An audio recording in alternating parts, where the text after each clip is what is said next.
جو کم و بیش 10-12 سال کے تخلیقی سفر پر مشتمل ہے۔ انہی سالوں میں اس کا تخلیقی ارتقاء آگے کی جانب بڑھتا دکھائی دیتا ہے، اور یہ ارتقاء مذہبی، معاشرتی، معاشی اور قومیتی حوالوں سے افسانوں میں سوالات کی شکل میں پیدا ہوتا ہے، اور دوسری جانب قاری کو بھی یہ سوالات قرأت کے دوران اکساتے ہیں کہ وہ کسی نہ کسی طرح ان سوالات کو زندگی کے سفر میں لے کر چلے۔ اس کے ہاں صرف سوالات ہی نہیں ہیں، بلکہ وہ سماجی اور نفسیاتی ٹیبوز کو بھی اپنے افسانوں میں توڑتا ہوا دکھائی دیتا ہے۔ اس کو لکھنا اسی طرح پسند ہے جس طرح اس کو کھانے میں انڈا، بلائی اور پراٹھا پسند ہے۔ انڈا، بلائی اور پراٹھے کا تصور اس کے ذہن میں کھانے سے قبل گدگدانا شروع کر دیتا ہے، لیکن جب کھاتا ہے تو نفاست کے ساتھ جتنا اس کو کھانے کی رغبت ہو۔ اس خوراک سے اس کی رغبت اس کے بعض افسانوں میں بھی دھر آئی ہے، جیسے طاقتور شکاری کا المیہ، دھواں وغیرہ میں۔ طاقتور شکاری کا المیہ میں طیب کی یہی ہر دل عزیز خوراک سوالات کی زد میں رہی۔ سوالات کا مرکز اس کی ذات سے نکل کر ان جانداروں کے جسمانی کرب سے جڑ جاتا ہے جن کا استعمال ہم بطور خوراک کرتے ہیں۔ اپنی نوع کے دکھ سے نکل کر دوسرے جانداروں کا دکھ محسوس کر لینا ناسک کا خاصہ ہے، اور یہی دکھ آگے چل کر وجودی کرب کی شکل اختیار کر لیتا ہے۔ اس کے ہاں وجودی کرب کے عناصر مذہبی منافقت کی شکل میں، تنہائی کی شکل میں، بے حسی اور بے وقتی کی شکل میں، اور وجود کے عدم ہونے میں پنہاں ہے۔ یہ ساری کیفیات بہت بعد کی ہیں۔ اس سے قبل وہ سماجی اور مذہبی سطح پر اپنی ذات سے نپٹتا آیا ہے، اور ان خلا کو پر کرنے کی کوشش کرتا رہا جو اس کے بچپن سے اس کے وجود کا حصہ بنے رہے۔ مجھے کہنے دیجیے کہ وہ راز بیانیے سے علامتوں، استعاروں اور افسانوں میں تکنیکی تجربات کی جانب اسی ذہنی سفر کی وجہ سے آیا، ورنہ اس کے ہاں شروعاتی افسانوں میں بھی ہمیں سماجی شعور کا ادراک ملتا ہے، لیکن یہ سادہ بیانیے میں لکھی گئی کہانیاں ہیں، جیسے سنگھاڑا مچھلی، بابی، گھنٹی اور پیر مرید۔ ان افسانوں میں طیب عزیز کا معاشرے کو دیکھنے کا نقطہ نظر باہر کی جانب تھا، اسی لیے ان افسانوں میں طیب سادہ بیانیے میں سماجی مسائل کی طرف ہلکے پھلکے انداز میں اشارہ کر کے آگے بڑھ جاتا ہے۔ اس کے ساتھ ساتھ اس کا شوق انسانی نفسیات کی طرف مائل ہوتا نظر آتا ہے۔ وہ نفسیات کی باریکیاں فرائڈ، ایڈلر، یونگ، جونز اور چند دوسرے اہم نفسیات دانوں سے سیکھنے کی کوشش میں مگن دکھائی دیتا ہے۔ یہی وہ نقطہ آغاز ہے جہاں سے طیب عزیز ناسک کا ذہن پیچیدہ معاملات کو سمجھنے اور پرکھنے کے قابل ہونا شروع ہوتا ہے۔ اب وہ ایسے کردار تخلیق کرنے لگا جو بظاہر ذہنی خلل کا شکار تھے، جیسے عجیب شخص کی کہانی۔ ایک شیزوفرینک قسم کے کردار کا مالک شخص ہے جس کی بیوی کو فوت ہوئے کافی وقت گزر چکا، مگر وہ اپنے دوستوں کے ساتھ اسی مردہ بیوی کے بارے میں زندہ گفتگو کچھ اس طرح سے کرتا ہے کہ اس کے دوستوں کو یقین کی حد تک گما گزرتا ہے کہ اس کی بیوی زندہ ہے، اور یہ معمہ دوستوں پر اس وقت کھلتا ہے جب وہ سب ایک دن اس کے گھر ملنے جاتے ہیں، اور وہاں انہیں معلوم پڑتا ہے کہ اس کی بیوی چند سال قبل فوت ہو چکی ہے۔ اس طرح کے نفسیاتی کردار تخلیق کرتے کرتے وہ بیانیہ اسلوب سے نکل کر پیچیدہ علامتی اور تکنیک کی سطح پر لایعنی منظر کھینچنے لگا۔ طیب کے لیے اب کردار باہر سے زیادہ اندر کی جانب اہمیت اختیار کرنے لگے۔ وہ دہورا آدمی نامی افسانے میں بظاہر روایتی کہانی کو اسلوب اور تکنیک کی سطح پر اس انداز میں برتتا ہے کہ کردار جو بظاہر معاشی تنگی کا شکار ہے، وہ صرف معاشی تنگی کا شکار نہیں رہتا، اس کے اندر کی خوبصورتیاں، دکھ، جھجک، خوف، بے پرواہی سب ایک ایک کر کے واقعات کی شکل میں ظاہر ہو جاتی ہیں۔ ادھورا آدمی اس افسانے میں طیب نے نفسیاتی کردار کو لایعنیت یعنی ایبسرڈزم کے ساتھ نہج سلیقی کے ساتھ جوڑ دیا۔ کردار کا ہر عمل لایعنی نظر آتا ہے۔ جب کردار مارکیٹ میں پہنچتا ہے تو بظاہر مارکیٹ میں عام سطح کی ہی خرید و فروخت معمول پر جاری ہے، لیکن طیب کا یہ کردار مارکیٹ کی دکانوں کو کبھی خالی دیکھتا ہے اور کبھی اجناس سے بھری ہوئی۔ کبھی گاہک ہوتے ہیں تو کبھی دکانیں خالی، اور کبھی دکانیں بھری ہوتی تو گاہک کہیں گم ہو جاتے ہیں، اور دکاندار پھولے ہوئے پیٹوں کے ساتھ خالی دکانوں میں بیٹھے رہتے ہیں، اور کردار کے لیے خریدنے کو کچھ نہیں رہا۔ اصل میں کردار معاشی طور پر اس قابل ہی نہیں کہ وہ اشیاء خرد و نوش خرید سکے، اس لیے وہ جن اشیاء کو ہاتھ لگاتا ہے وہ پتھر کی بن جاتی ہیں یا وہ پہلے سے ہی خریدی جا چکی ہوتی ہیں۔ اس افسانے میں طیب اپنی ہی جنس کا دکھ محسوس کرتا اور قاری کو کراتا نظر آتا ہے۔ اس افسانے کا بیانیہ اختتام تک پہنچتے پہنچتے لایانیت کا شکار ہو جاتا ہے۔ البتہ قاری کو پہلی سطر سے دانستہ طور پر اس قابل بنانا شروع کر دیا جاتا ہے کہ اختتام تک پہنچتے پہنچتے وہ کردار کی لایانیت کو سمجھ سکے۔ میرے خیال میں یہ افسانہ طیب کے لیے ایک ٹرانزیشن کا درجہ رکھے گا اگر کل کو ناسک اس روش پر چلتے ہوئے وجودی کرب سے نکل کر لایانیت کی سمت سفر اختیار کرے۔ درجہ بالا افسانہ واحد افسانہ نہیں ہے کہ جس کو بنیاد بنا کر میں یہ بات کر رہا ہوں۔ ابتدائی دنوں میں جب دھارے کی نشستوں میں ہم بیٹھا کرتے تھے تو ہم سب ہی انسانی نفسیات کو سمجھنے اور ذہنی تجربات کرنے سے نہیں چوکتے۔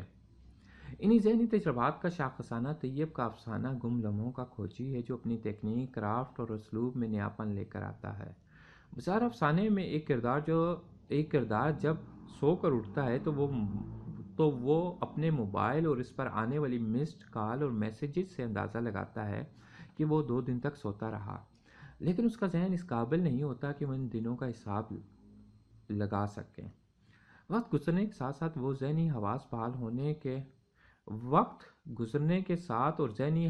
بحال ہونے کے ساتھ وہ چیزیں اور ماضی کے لمحے یاد کرنے کے قابل ہو جاتا ہے، اور وہ اب اس نتیجے پر پہنچتا ہے کہ اس کی زندگی کا ایک دن مسڈ ہے اور وہ اسی کی کھوج میں لگ جاتا ہے۔ تکنیک اور اسلوب کے حوالے سے یہ جدید ترین افسانہ ہے۔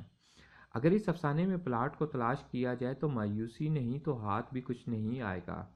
اسی افسانے میں وہ قاری کا بھی امتحان لیتا ہے۔ وہ قاری کو ذہنی طور پر کبھی تاریخوں کے گورکھ دھندے میں الجھاتا ہے تو کبھی افسانے کے غیر حقیقی مناظر کو حقیقی بنا کر اس طرح سے پیش کرتا ہے کہ قاری اسی غیر حقیقی منظر کو حقیقی سمجھ لیتا ہے، جبکہ اختتام پر اسی حقیقی منظر کو پھر سے غیر حقیقی منظر میں بدل دیتا ہے۔ ناسک بچوں کی نفسیات پر بھی گہری نظر رکھتا ہے۔ چند سال قبل جب بم دھماکوں کا زور تھا اور ان دنوں میں جو بچے پروان چڑھ رہے تھے ان کی ناپختہ نفسیات پر اس کے کیا اثرات مرتب ہو رہے تھے، اس کا ادراک اس نے ہمیں دھواں نامی افسانے سے بخوبی کرایا۔ جب ایک بچہ اپنے گھر کی بلکونی سے باہر پہاڑوں کو دیکھتا ہے اور اس کا ذہن ان پر چھائے بادلوں کو دھماکے کے دھوئیں سے جوڑ دیتا ہے، اور یہ دھواں اس کے ننھے ذہن پر اسی طرح سے حقیقی منظر تشکیل دے رہا ہوتا ہے جس طرح اس کی ماں کا ذہن اس بات پر یقین رکھتا ہے کہ یہ دھواں نہیں بلکہ بادلوں کے سیاہ ٹکڑے ہیں جنہوں نے سورج کی روشنی کو ڈھانپ لیا۔ یہ کم عمر بچہ جس کے ذہن کا ارتقا بم دھماکوں کے دور سے شروع ہوتا ہے، وہ بادلوں کی خوبصورتی میں بھی ان بدصورت دھماکوں کا دھواں ہی دیکھتا ہے، اور اس کے اندر ایک خوف ہے۔ اس کو محسوس ہوتا ہے کہ ان حالات میں صبح اس کا باپ دفتر گیا تھا تو کیا وہ واپس لوٹ کے آ سکتا ہے؟ وہ ماں سے لپٹ جانا چاہتا ہے، جبکہ اس کی ماں اس کے اندرونی کیفیات سے مکمل طور پر لا علم ہے۔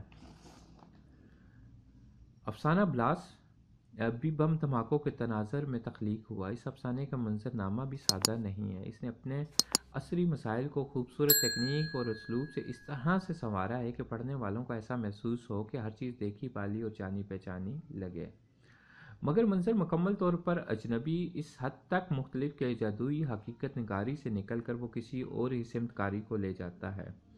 طیب نے اپنے مختصر سے ادبی سفر میں یہ بات سیکھ لی ہے کہ پرانے موضوعات کو برتنے کے لیے نئی تکنیک اور اسلوب میں لچک نہایت ضروری ہے، اور اس چیز کی تفہیم ناسک کو اپنے ہم عصروں میں منفرد مقام بھی دلاتی ہے۔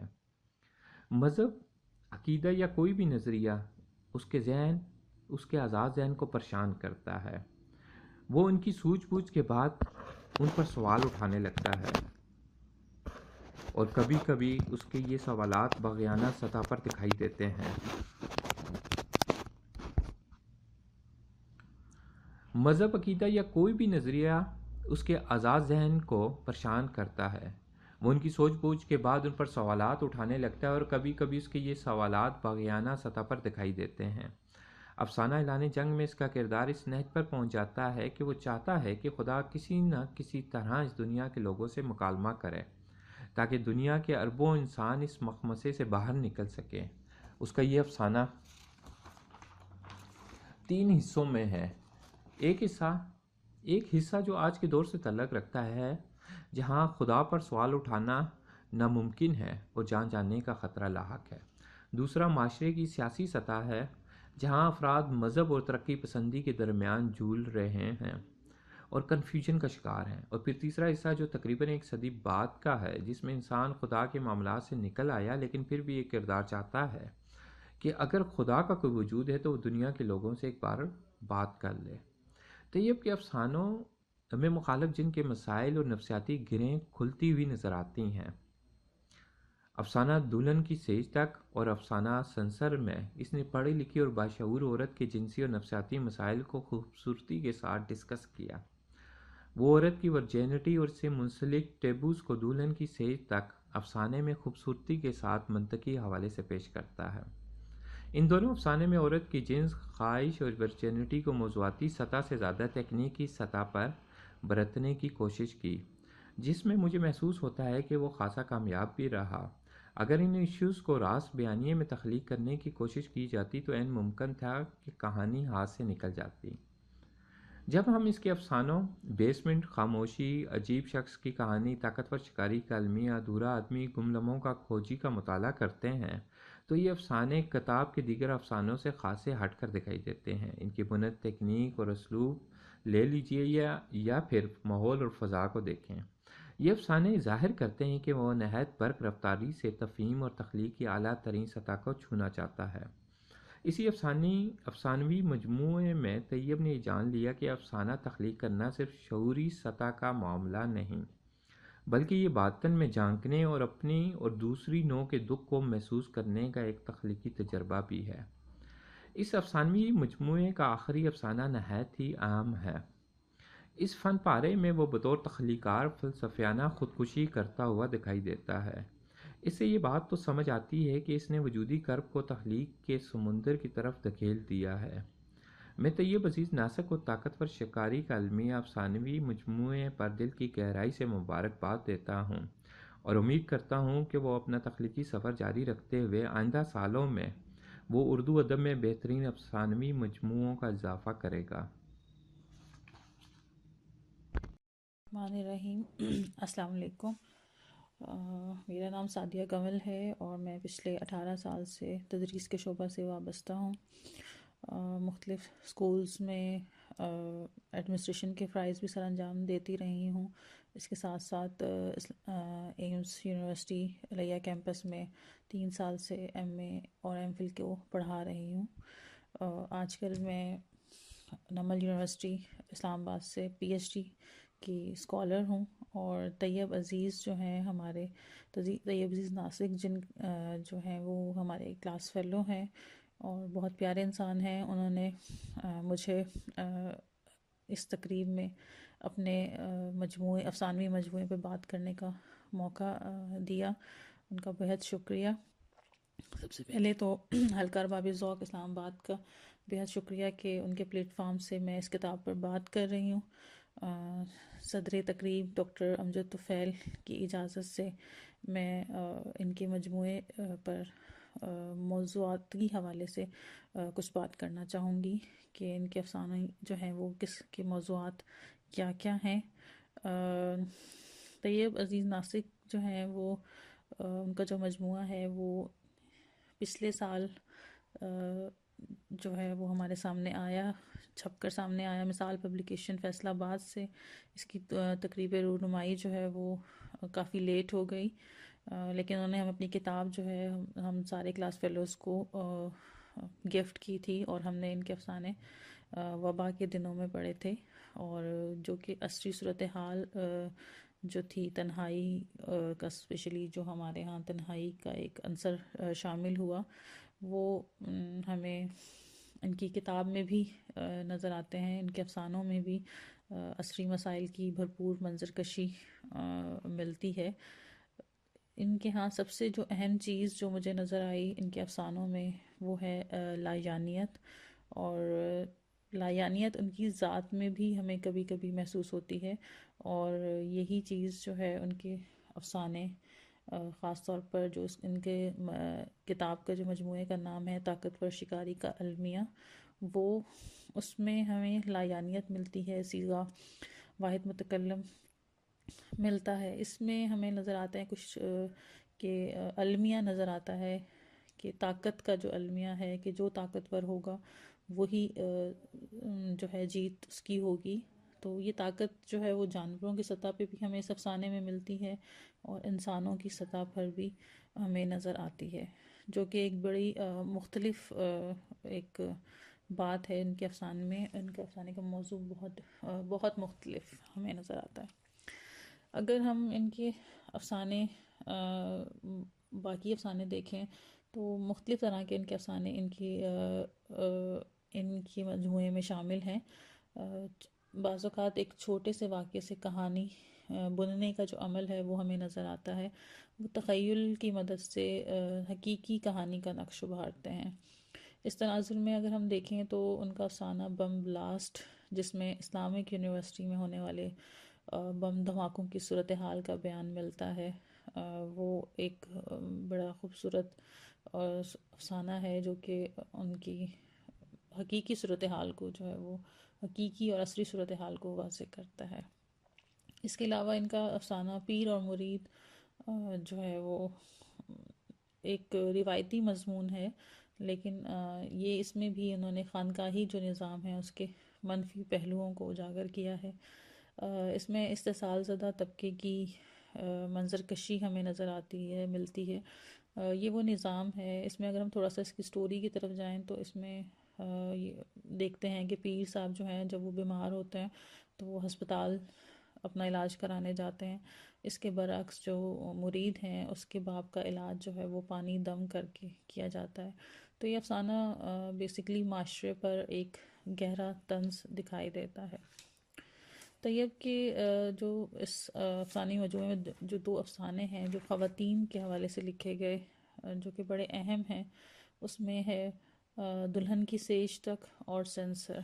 سینسر بیسیکلی ایک ایسی عورت کے کردار کو پیش کرتا ہے جو معاشرے میں عورت ہونے اور مردانہ تسلط کی وجہ سے غیر محفوظ ہونے کے بیان کو سامنے لاتی ہے. مطلب وہ اپنے تحفظ کے لیے طرح طرح کے راستے جو ہے وہ اختیار کرتی ہے. یہ تھوڑی سی باتیں تھیں جو ہمیں طیب کے افسانوں کے موضوعات کے حوالے سے تھیں.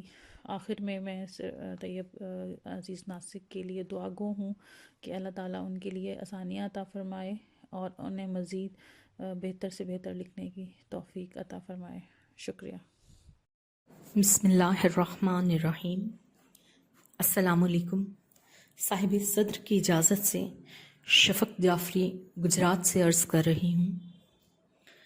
افسانہ نگار طیب عزیز ناسک کا افسانوی مجموعہ طاقتور شکاری کا المیہ پیش نظر ہے، جس میں 27 افسانے شامل ہیں. یہ افسانے معاشرے میں پھیلے المیوں اور ان المیوں کی وجہ سے پیدا ہونے والی نفسیاتی الجھنوں کے غماز ہیں. کچھ کھو جانے، کچھ پیچھے چھوٹ جانے، ادھورے پن اور نفسیاتی سطح پر دوہری زندگی گزارنے کا تاثر بے حد قوی ہے. کرداروں پر اپنے ہی ماحول سے بیگانگی اور اجنبیت کی فضا پوری طرح حاوی ہے، لیکن اس کے ساتھ ساتھ تمام افسانے ارضیت کے علمبردار بھی ہیں اور عصری مسائل کا احاطہ کرتے ہیں. اکثر افسانوں کے کردار ڈیمینشیا کا شکار دکھائی دیتے ہیں، جیسے گم لمحوں کا کھوجی، نشہ و اشیاء استعمال کرنے سے یادداشت کے مسائل کا شکار ہے. اسی طرح وقت کے تعاقب میں بھی ایک ایسا ہی افسانہ ہے. عجیب شخص کی کہانی کا مرکزی کردار ناسٹیلجیا کا شکار ہے، جو 3 سال پہلے وفات پا جانے والی بیوی کی یادوں میں گم ہے اور ابھی تک اس کے ساتھ زندگی گزار رہا ہے.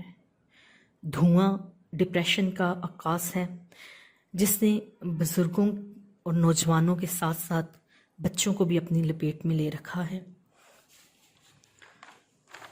بنیادی افسانہ طاقتور شکاری کا المیہ ایک بے حد حساس ذہن کے آدمی کی عکاسی کرتا ہے، جو معاشرے میں موجود طاقت کے قانون سے آزردہ دکھائی دیتا ہے اور سمجھتا ہے کہ انسان اشرف المخلوقات کی بجائے اشرف شکاری ہے.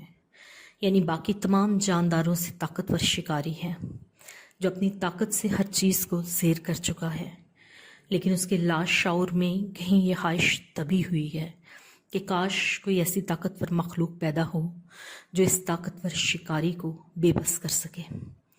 افسانے کے مرکزی کردار کا ذہن جس نفسیاتی الجھن کا شکار ہے، وہ اسے معاشرے کے طے شدہ دائرہ عمل سے ہٹ کر سوچنے پر مجبور کرتی ہے۔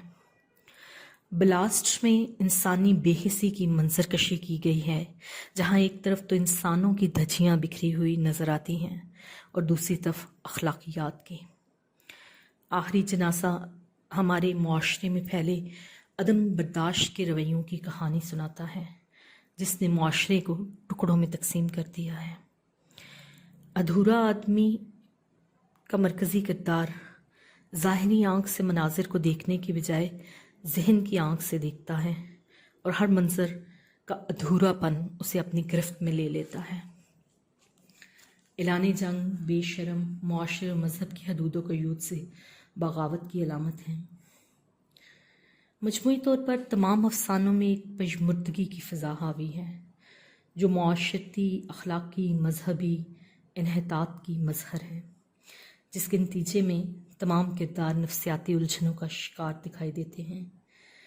تکنیک کے اعتبار سے کچھ افسانے محض خود کلامی دکھائی دیتے ہیں، جیسے خاموشی اور ڈنگ کھولے۔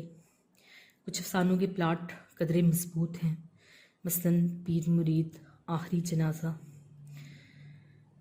لسانی اعتبار سے گرامر کی کچھ اغلاط بھی کئی ایک افسانوں میں موجود ہیں، مثلاً عمریں ساتھ گزاری کی بجائے عمریں ساتھ گزاریں آنا چاہیے۔ اسی طرح چار دیواریاں بننے لگی کی بجائے چار دیواریاں بننے لگیں درست ہے۔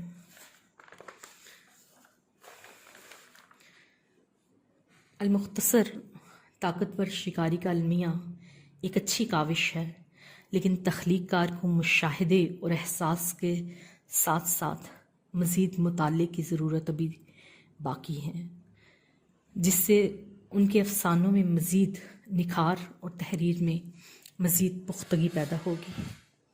شکریہ۔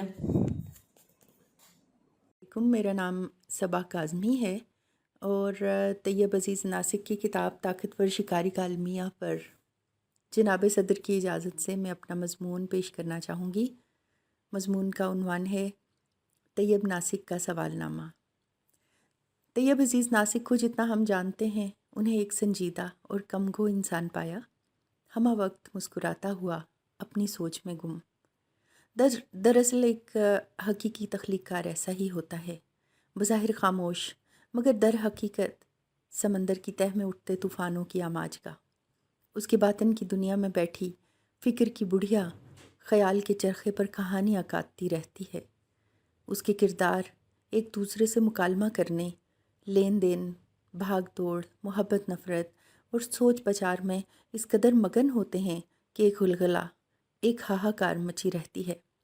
اس اٹھا پٹخ میں تخلیق کار کو فرصت کہاں کہ کسی محفل میں پرجوش ہو یا وقتی رنگینی محفل کے لیے چٹکلے چھوڑتا پھرے۔ اس نے تو لوگوں سے، واقعات سے، مناظر سے، تجربات سے عطر کشید کرنا ہوتا ہے۔ طیب نے پیش لفظ میں بتایا کہ یہ موضوعات ان کے دماغ میں بچوں کی طرح پلے بڑھے اور جوان ہوئے ہیں۔ ان خیالات کی آبیاری کتابوں سے اور معاشرے سے ہوئی ہے۔ اس کے ساتھ ہی انہوں نے اپنی کہانیوں کے لیے ایک اچھا قاری میسر آنے کی خواہش کا اظہار بھی کیا ہے۔ دراصل ایک تخلیق کار کی کوئی تخلیق جب سامنے آتی ہے تو پس منظر میں اذیت کے بے شمار شب و روز ہوتے ہیں، وہ بے شمار دن جو اس نے کئی ضروری کام پس پشت ڈال کر اپنی تخلیق کے ساتھ بتائے ہوتے ہیں۔ بہت لوگوں کو ناراض کیا ہوتا ہے، بہت سی خواہشات کو دبایا ہوتا ہے، ان گنت سوچ کے دیے اپنے خون جگر سے روشن کیے ہوتے ہیں۔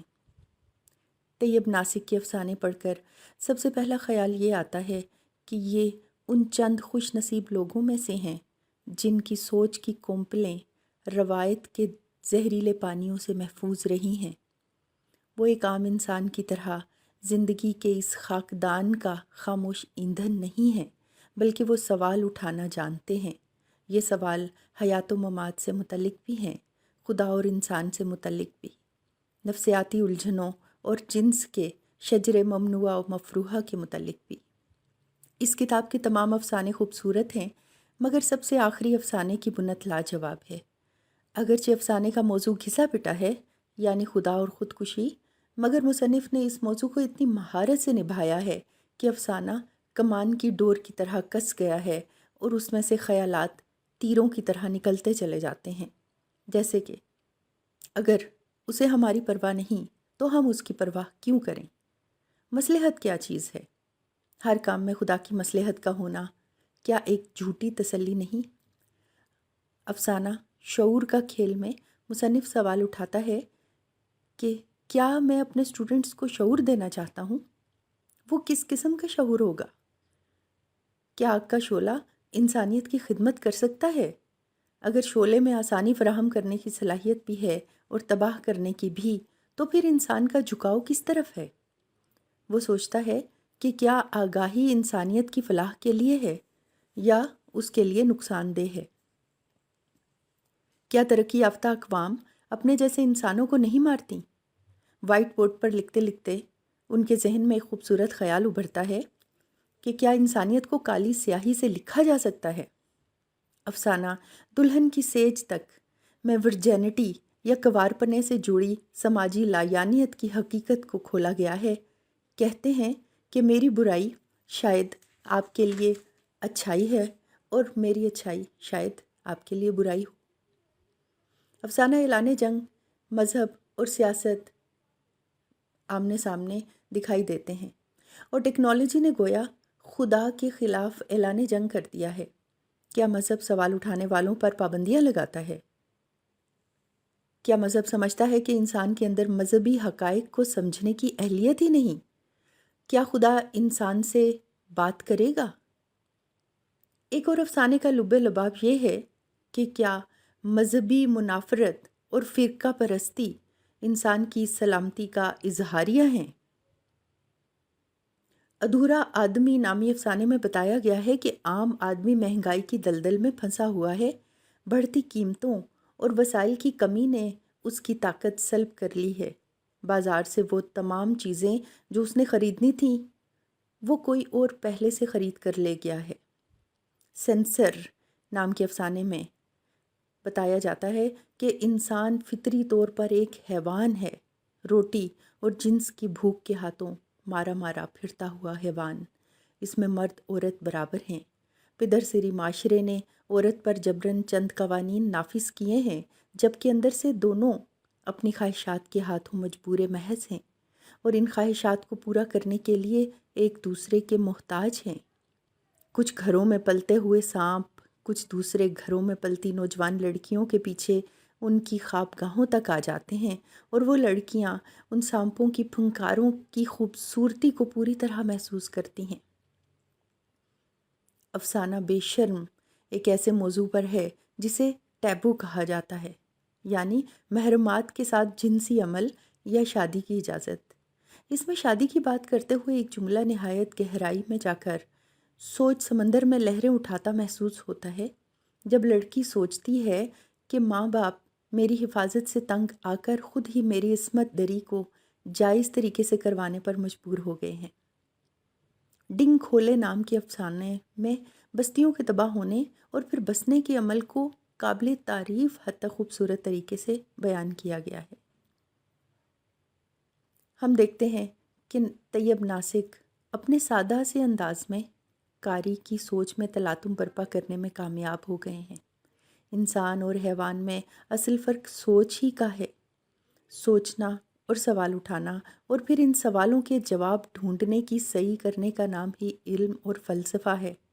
بھلے ان سوالوں کے جواب نہ ملیں، لیکن اس ساری مشقت کے دوران انسان شعور و آگہی کے کئی دروازوں سے گزر جاتا ہے، اور اگر مصنف اپنے ساتھ قاری کو بھی اس سفر کی کٹھنائیوں اور رنگینیوں سے مکمل طور پر گزار لیتا ہے تو وہ ایک کامیاب تخلیق کار ہے۔ بہت شکریہ۔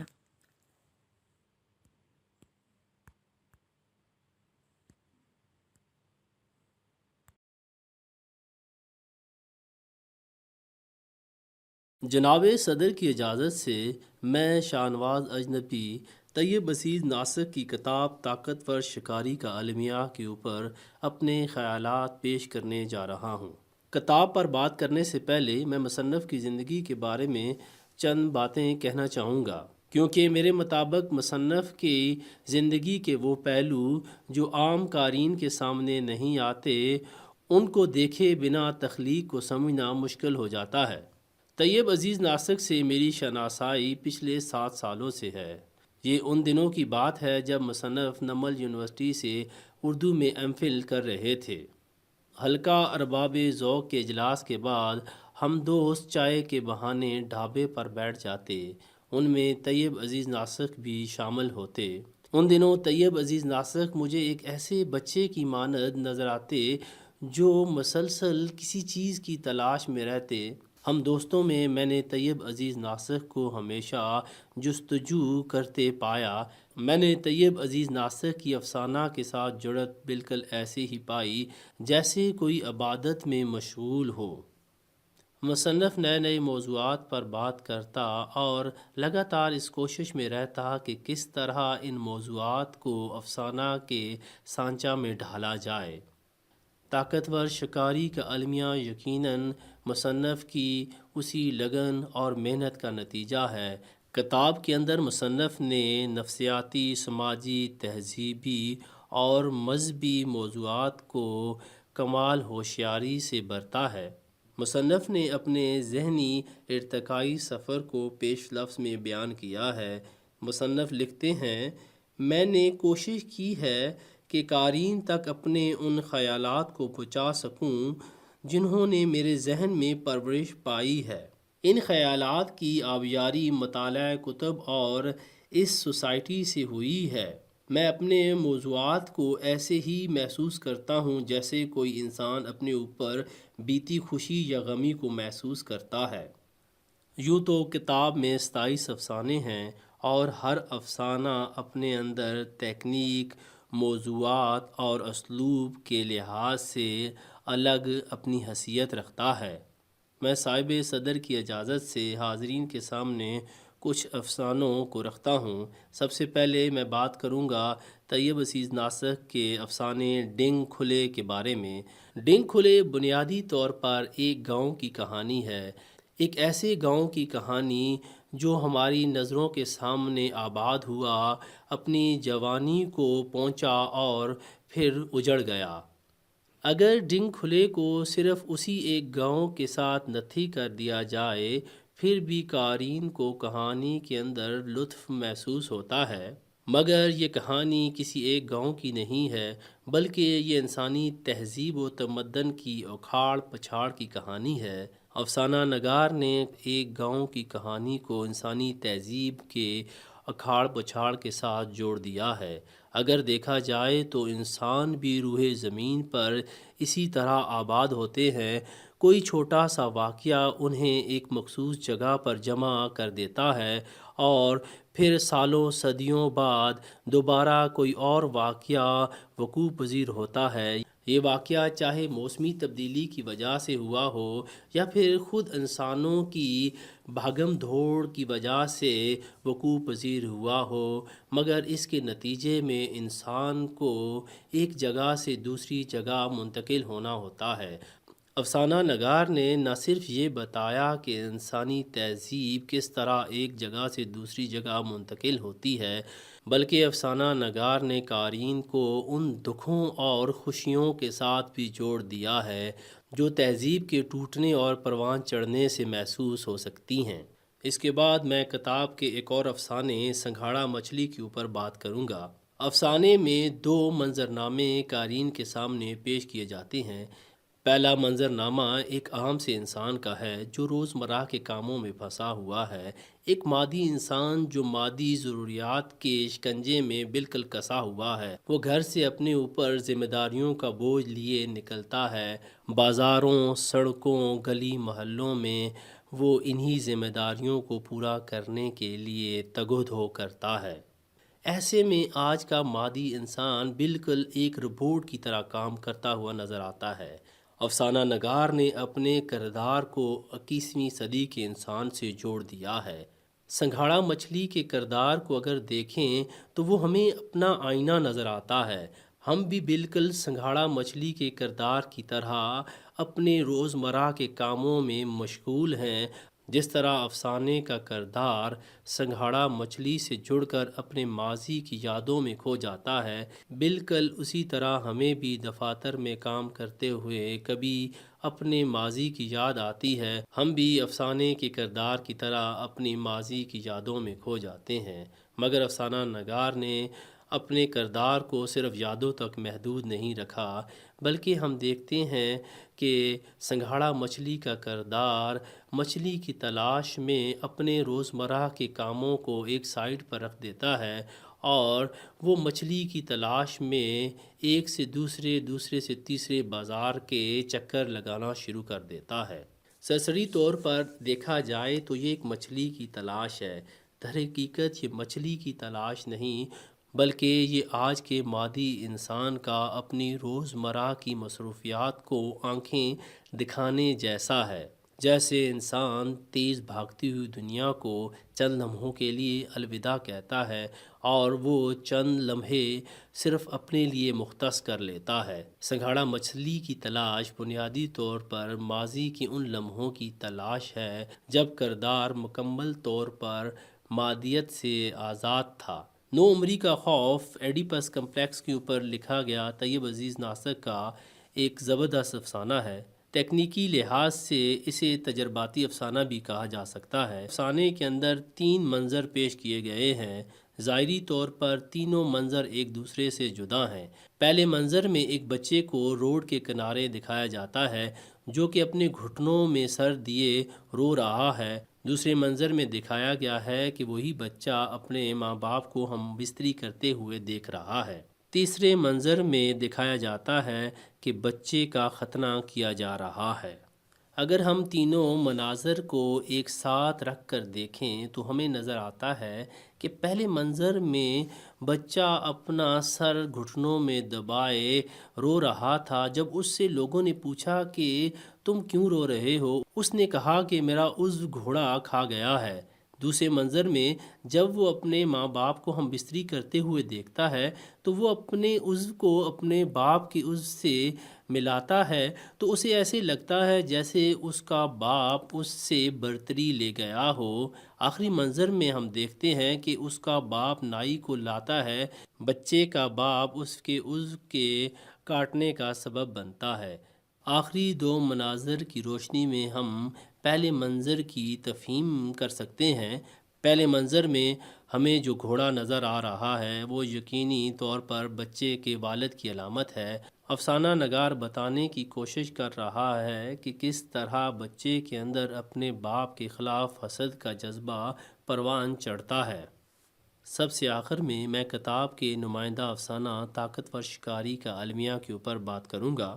افسانے کے اندر انسانی المیہ کو بتایا گیا ہے، ایک ایسا المیہ جو صدیوں سے انسانوں کے ساتھ جڑا ہوا ہے، ایک ایسی حقیقت جسے انسان کبھی جھٹلا نہیں سکتا، وہ ہے زندگی کے بدلے موت کی حقیقت۔ افسانہ نگار اپنے کردار کے ذریعے انسان کا یہ المیہ بیان کرتا ہے کہ انسان جب اپنے ارد گرد دیکھتا ہے، اپنی کپڑوں کو دیکھتا ہے، اپنے کھانے پینے کو دیکھتا ہے، وہ یہ سوچ کر خوف زدہ ہو جاتا ہے وہ جو کھا رہا ہے وہ کسی کے مرنے سے اس کی خوراک بنا۔ افسانہ ہمیں بتاتا ہے کہ انسان نے دوسرے جانداروں کو قتل کرنے کا اور انہیں کھانے کا ایک جواز یہ پیش کیا ہے کہ وہ تمام مخلوقات سے اشرف ہے، یعنی کہ کائنات کی تمام چیزیں اس کے لیے بنائی گئی ہیں۔ اب وہ چاہے تو بھینس کے بچے کو قتل کرے یا مرغی کو قتل کرے یا پھر کسی اور کو قتل کرے، یہ سب کچھ وہ بالکل اخلاقیات کے دائرے میں رہ کر رہا ہے۔ اس کے ساتھ ہی افسانہ نگار یہ بھی بتاتا ہے کہ اگر انسان سے طاقتور کوئی مخلوق آ گئی تو وہ انسان کا کیا کرے گی۔ افسانہ نگار کی یہ سوچ نئی نہیں بلکہ یہ سوچ صدیوں سے انسانوں کے ساتھ جڑی ہوئی ہے۔ اسی سوچ کی بنا پر صدیوں پرانا ویجیٹیرین سماج ہمارے سامنے آتا ہے جو یہ اعلان کرتے ہیں کہ تمام جانور ہماری طرح درد محسوس کرتے ہیں، ہم انہیں کھا نہیں سکتے۔ وہ لوگ پودوں اور ان کے بیچوں پر گزارا کرتے ہیں، مگر افسانہ نگار ہمیں یہ بتاتا ہے کہ پودے اور ان کے بیچ بھی دوسرے جانداروں کی طرح جاندار ہیں۔ ان کو بھی مارنا اتنا ہی تکلیف دہ ہے جس طرح کے جانوروں کو مارنا۔ ایسی صورت میں کردار ہمیں بالکل کنفیوز نظر آتا ہے۔ افسانہ ہمارے سامنے ایک ہی اخلاقی ثبوت رکھتا ہے، وہ ہے طاقت کا۔ اگر انسان کے پاس طاقت ہے تو وہ ہر چیز کو اپنی مرضی سے استعمال کرتا ہے۔ اگر انسان کے پاس یہ طاقت نہ رہی تو یقیناً اس طاقت کو استعمال کر کے کوئی اور بھی انسان کے ساتھ وہی کچھ کرے گا جو انسان آج جانوروں اور پودوں کے ساتھ کر رہا ہے۔ کتاب میں شامل دوسرے افسانوں پر بھی بات کی جا سکتی ہے، مگر میں اپنی گفتگو کا یہاں پر اختتام کرتا ہوں۔ آخر میں حلقہ ارباب ذوق کی انتظامیہ اور صدر مجلس کا شکریہ۔ آداب، میں فاطمہ عثمان۔ طیب عزیز ناسک کی کتاب طاقتور شکاری کا المیہ موصول ہوئی۔ کتاب پڑھی تو اس میں کچھ افسانے میں نے پڑھ رکھے تھے اور کچھ طیب سے میں نے سن بھی رکھے تھے۔ افسانہ نگار کے لکھنے کے انداز میں سادگی خواہ کتنی ہی ہو، طیب کو سادہ الفاظ اور سادہ بیانیہ میں گہری اور الجھی ہوئی بات قاری تک پہنچانا آتی ہے۔ ان کے افسانے طاقتور شکاری کا المیہ اور عجیب شخص کی کہانی نفسیات پر بولتے افسانے ہیں۔ بظاہر سادہ سی کہانی میں پیچیدہ مسائل طیب نے خوبصورتی سے پیش کیے ہیں۔ افسانہ آخری جنازہ میں فرقہ وارانیت جیسے سنگین موضوع کو دھیمے سے انداز میں پیش کر ڈالا۔ افسانہ دن کھولے بے حد خوبصورت افسانہ ہے اور میری رائے میں یہ اس کتاب کا بہترین افسانہ بھی ہے۔ اس افسانے کو لکھ کر یہ بات ثابت ہوتی ہے کہ افسانہ نگار منظر نگاری اور جزیات نگاری سے بھی خوب واقف ہیں۔ ان کے افسانوں میں یہ بات مختلف بھی ہے کہ ان کے ہر افسانے کا اختتام دراصل اختتام نہیں ہوتا، نئی کہانی کا آغاز ہوتا ہے۔ طیب عزیز ناسک کو ایک اچھا مجموعہ منظر عام پر لانے کے لیے میں مبارکباد پیش کرتی ہوں۔ خدا کرے زور قلم اور زیادہ۔ بہت شکریہ۔ حاضرین، آپ نے اس کتاب پر ابتدائیہ اور بعض احباب کی گفتگو سنی۔ انہوں نے فرداً افسانوں پر بھی بات کی ہے اور مجموعی طور پر یعقوب کے جہاں جو رجحانات پائے جاتے ہیں ان پر بھی بات کی ہے۔ مجھے امید ہے کہ گفتگو کا یہ سلسلہ آگے چلے گا اور اب اور احباب بھی اس میں شامل ہوں گے۔ اور اچھی بات مجھے یہ لگی ہے کہ دوست مختصر اظہار خیال کر رہے ہیں، بہت زیادہ تفصیلات میں نہیں جا رہے۔ اس کی وجہ سے کافی لوگوں کو بات کرنے کا موقع مل جائے گا۔ جی، صاحب صدارت کی اجازت سے خلیق الرحمان صاحب کی ہدایت کے مطابق میں اپنا مضمون طاقتور شکاری کی داستان کا کچھ حصہ پڑھ لیتا ہوں، کیونکہ طویل ہے تو باقی جو متن ہے وہ تحریری صورت میں آپ کے سامنے آ جائے گا۔ اچھا، میں تعارف بھی کراتا جو میں سید ماجد شاہ، اور میرے مضمون کا عنوان ہے طاقتور شکاری کی داستان۔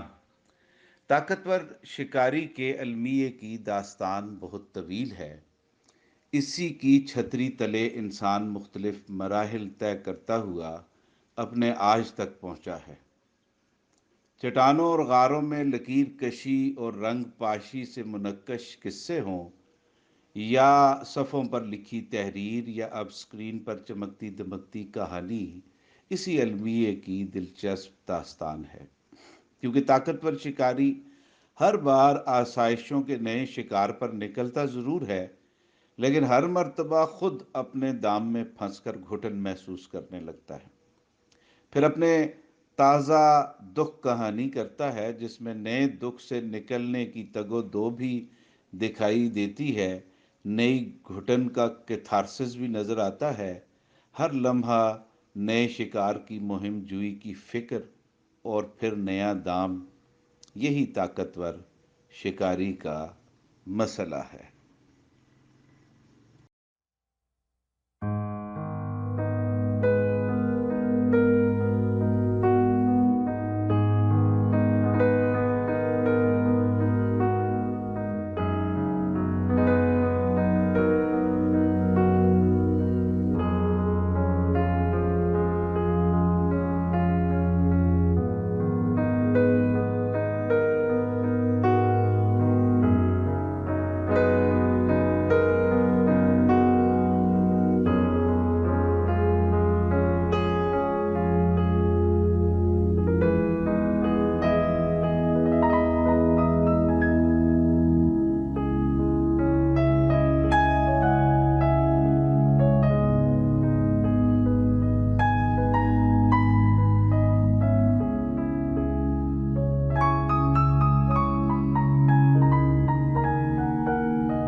جناب سیکرٹری ہلکا روابط ذوق اسلام آباد جناب طیب یعقوب ناسک صاحب، اور اس محفل میں شریک ہونے والے دیگر ادبا اور شعراء، آپ نے اس کتاب پر بہت سیر حاصل گفتگو اس نشست میں کی۔ اس میں شامل افسانے، ان کے موضوعات، ان کا زبان و بیان، ان کی اسالیب اور ٹیکنیکس، ان سب پہلوؤں سے گفتگو کی گئی۔ اور پہلا جو مجموعہ ہوتا ہے کسی بھی تخلیق کار کا، اس کے بارے میں ایک تاثر اگر بن جائے تو وہ بہت اچھا ہوتا ہے کہ اس میں تازہ کاری موجود ہے اور وہ اپنے ساتھ کچھ نئی باتیں یا کچھ نیا انداز یا کچھ نیا دیکھنے کا زاویہ لے کر آیا ہے۔ اور یہ بات ہمیں یعقوب ناسک کے اس افسانوی مجموعے میں دکھائی دیتی ہے۔